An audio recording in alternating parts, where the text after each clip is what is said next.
Guys, what's going on? Chatty CRC back with you here on the channel, and I just wanted to give a quick update about what's going on with the Heliorc spring.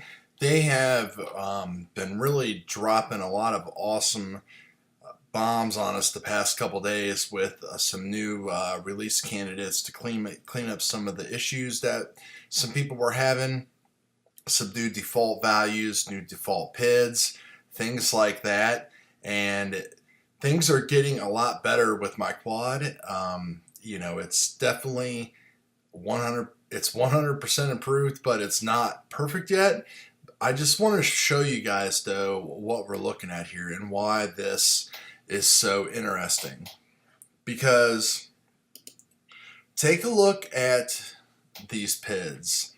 Look at my P gains and look at my D gains. Okay, you see how low these things are? And I've flown about 8 or 10 packs tonight, and I've just kind of been dropping things down from the defaults. I think the defaults are like 40 now, I believe, and 20 over here on the Ds.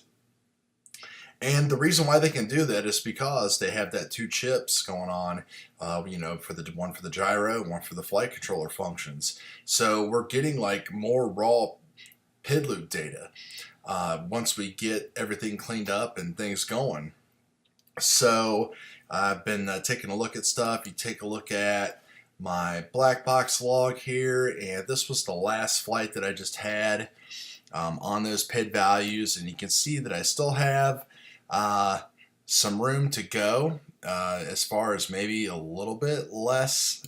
Gonna probably drop down my eye a little bit, I was advised to, and I'm also going to change my Q values down a little bit, because the torquier motors, the primos and stuff, are probably causing a little bit of extra resonance and stuff like that, because I'm not really doing very many hard type of maneuvers and stuff, and everything flies great. The flight, it's so amazing to just keep dropping things down and down and down and down, and the flight characteristics have just been improving and improving and improving.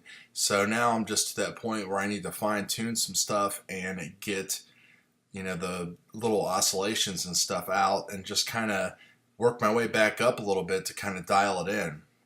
So it's pretty exciting, but I just thought a lot of people would get a kick out of this. I can try to play a quick video here real quick. I don't know how it's going to look actually over the screen recording, but you can see that with these PID values, there's little bobbles and stuff like that to work on, that's for sure, but just everything is getting a lot smoother and cleaned up, and I have just as much control doing it with these. As I said, if I can skip forward here, if you see me come around and do some split S's, I can point exactly where I need to go and make subtle adjustments that I need to. So everything is progressing pretty good. Just keep an eye on the channel. Just wanted to keep you guys updated about what's going on, and we will see you on the next video, so stay tuned.